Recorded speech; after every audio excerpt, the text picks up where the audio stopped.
हेमंत कुमार विनोद अपने YouTube channel में आप लोगों का हार्दिक स्वागत करता हूं। अभी मैं हूं गोड्डा जिला के पथरगामा में, जहां पर कि श्री सरयू कॉम्प्लेक्स में महागठबंधन दलों की ओर से समन्वय समिति की बैठक होने जा रही है, जहां पर कि राष्ट्रीय जनता दल और कांग्रेस के जो पदाधिकारी लोग हैं वो लोग आए हुए हैं। जहां आप देखेंगे कि श्री प्रदीप यादव जो महागठबंधन की ओर से प्रत्याशी हैं, वो किस तरह की अपने सहयोगी दलों के साथ किस तरह की रणनीति बनाते हैं, यहाँ उनके जो कार्यकर्ता हैं वो किस तरह की गाइडलाइन देते हैं। आगे मैं दिखाता हूँ यहाँ पर क्या क्या होता है। अभी जब माइक झारखंड मुक्ति मोर्चा के जिला अध्यक्ष देख रहे हैं कि इस समन्वय समिति की बैठक में कौन कौन आए, उनके नामों को सुनाया जा रहा है। हमारे बीच उपस्थित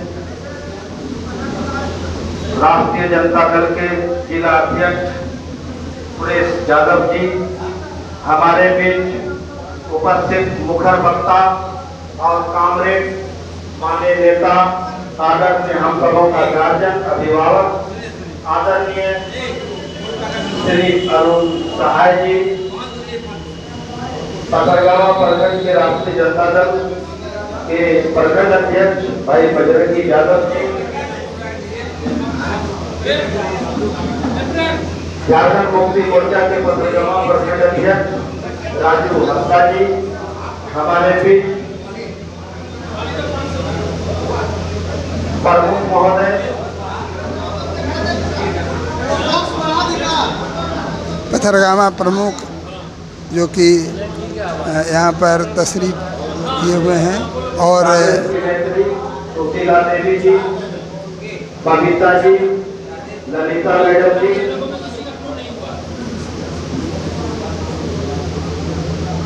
सारे गणमान्य जो महागठबंधन के नेता हैं यहाँ पर पधारे हुए हैं। आज बड़ी खुशी की बात है कि 2024 का इस महत्वपूर्ण चुनाव भेजने के लिए आप देख रहे हैं कि जहाँ पर महागठबंधन दलों की समन्वय समिति की बैठक चल रही है कि किस तरह से हमें चुनाव जीतना है। इंडिया गठबंधन के सभी साथीगण आज उपस्थित हुए हैं।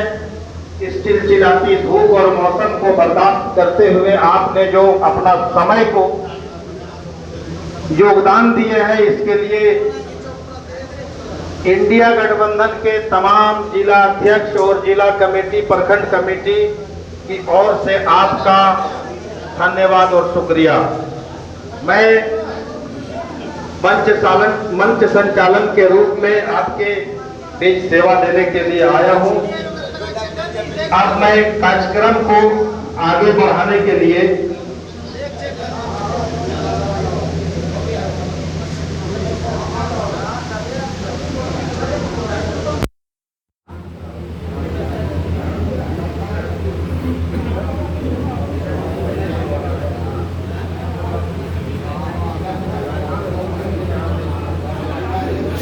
नहीं, ये राहुल जी का जो कमिटमेंट था कि जिसकी जितनी मैंने क्या कहते हैं, जिसकी जितनी हिस्सेदारी उतनी उसकी भागीदारी। उस ग्राउंड पर यहाँ पर हमको 7 मान लीजिए सीट है, तो 7 सीट में हमारा 2-3 सीट रिजर्व है, तो बचा हुआ जो 4-5 सीट है उसमें सभी जाति धर्म के लोगों को हमको एडजस्ट करना था। तो उसमें यहाँ पर ओबीसी का मामला फंसा, तो यहाँ जब 2 टिकट हम लोग दे दिए, एक मैंने इनको हमारे जो पूर्व विधायिका को जो मिला और एक मैंने इनको मिला तिवारी जी को, तो 2 ब्राह्मण सीट मिल गया, क्योंकि 4 गो सीट ही था। इसीलिए इस बात का यहाँ के विरोध से नहीं हुआ है। जब वो देखा उसको कि नहीं, जो राहुल जी जो बोले हैं उसके आधार पर यहाँ ओबीसी बनता है। और आपको मेरे चैनल में धन्यवाद। और मैं राजेश सर का जो आज भाषण सुन रहा था ना, राजेश भाषण में सर आप कितना स्टडी करते हैं सर डेली सर? देखिए, राजनीति के जीवन में आज हम लोग का जी लगातार मान लीजिए 35 से 40 साल का सफ़र है, और ईश्वर के दया से संगठन का ही हमेशा सेवा करने का अवसर मिला है। तो संगठन की सेवा करने के दरमियान तो होता है कि गांव घर समस्या से रूबरू होना, वर्तमान सरकार, विपक्ष की सरकार के कार्यों को आपके लिए जानना इसलिए ज़रूरी हो जाता है कि जब आप ही उसकी जानकारी नहीं रखेंगे तो आप जनता को क्या परोसेंगे। सर, आप बोलने का स्टाइल, मुस्कुराता चेहरा और जज्बाती भाषण, क्रांतिकारी भाषण, लगता है कि जन सैलाब को अपनी ओर खींचता है। इसका क्या कारण है? बस ये सब मैं तो यही कहूँगा कि हम लोग सब भगवान श्री राम का ढिंढोरा पीट कर राजनीति करने वाले लोग हैं नहीं। हम लोग हृदय में सभी धर्मों के प्रति समान भाव और माता सरस्वती की कृपा है और हर ड्यूटी को अच्छी तरह से निभाने का उन्हीं से प्रेरणा मिलती है। और अच्छा अगर आप लोगों के द्वारा, मीडिया के द्वारा, भाइयों के द्वारा सुनने को मिलता है तो यही हम लोगों का एक खुराक बनता है। सर, एक बहुत क्रिटिकल मेरे पास प्रश्न है।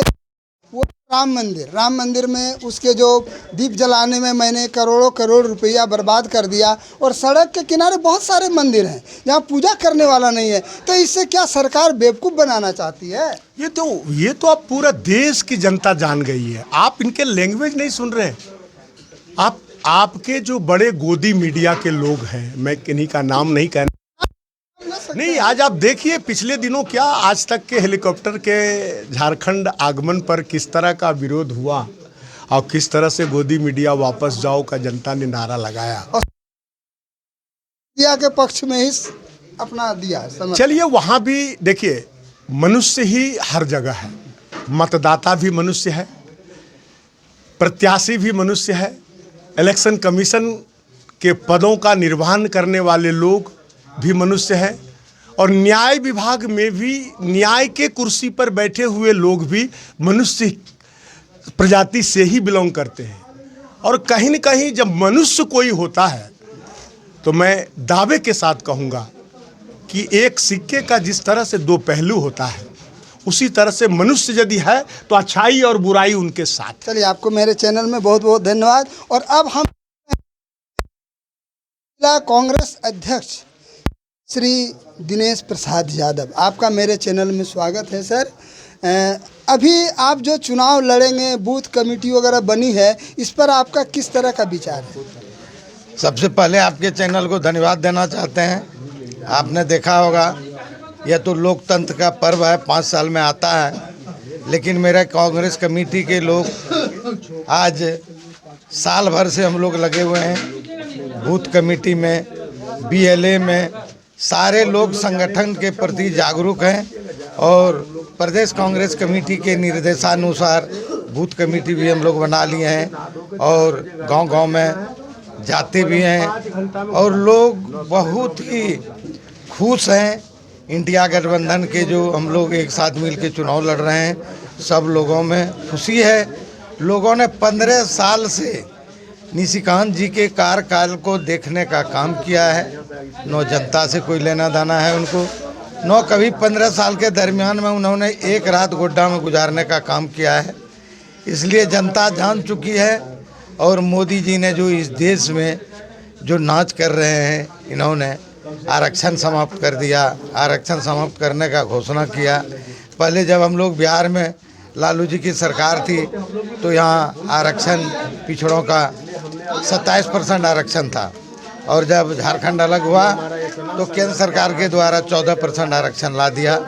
तो लोगों में आक्रोश है, OBC में आक्रोश है और लोग चाहते हैं कि इंडिया गठबंधन के प्रत्याशी जीते और हमारा हक और अधिकार के लिए सांसद लोकसभा में जाके लड़े और गोड्डा वासियों को लोकसभा का अधिकार दिलाए। और हमारे आदरणीय राहुल जी जो नेता हैं इस देश का, जिन्होंने 6500 किलोमीटर पदयात्रा करके, न्याय यात्रा करके इस देश के लोगों को दिल के जीतने का काम किया है, नफरत की दुकान को बंद करने का काम किया है, मोहब्बत की दुकान को खोलने की काम किया है। तो जनता भी मुखातिब है कि इस देश का प्रधानमंत्री राहुल गांधी बने। चलिए, आपको मेरे चैनल में बहुत बहुत धन्यवाद। और अब आज श्री अरुण सहाय, बूढ़े भारत में भी जानी आई है। आपको देखता हूं तो भी आप जो कर मारेंगे क्या होगा? देखिए, ये चुनाव जनता बनाम तानाशाही के बीच 19 महीना हिंदुस्तान की आवाम ने तानाशाही को झेला था 77 में, और पिछले 10 वर्षों से पर जो आज महागठबंधन की जो बैठक चल रही थी, जो चुनावी चर्चा, कभी कभी भोजन पर भी चर्चा होती है। भोजन कर रहे हैं लोग, कभी परिवार में भी पति पत्नी के साथ बैठे हुए हैं। तो मैडम जी आज महागठबंधन में जो आप हमारे सर के साथ बैठ के जो सुंदर खाना खा रहे हैं, कैसा लग रहा है? बहुत ही आनंद लग रहा है कि हम परिवार के साथ खा रहे हैं, और ऐसा ही जुट होना चाहिए। और इसी के लिए हम लोग एक साथ बैठे हैं कि सारे जनता मेरा इसी तरह सारा परिवार एक बना रहे हैं। तो हमको लगा कि हमारे प्रमुख साहब ज़्यादा अच्छा चीज़ खा लिया, आपको थोड़ा कमज़ोर सब दे दिए। मैडम एक मिनट, हम जो बोल रहे हैं, प्रमुख साहब लगता है सुंदर चीज़ खाए, आप लोग को थोड़ा कम मिला नहीं? नहीं, सब एक ही खाए हैं। जैसे प्रमुख साहब खाए उस तरह सब लोग खाए हैं। दाल भात चावल सलाद और पापड़ के साथ। हमारे प्रमुख साहब को देख करके मैं भी खुश हो जाता हूँ।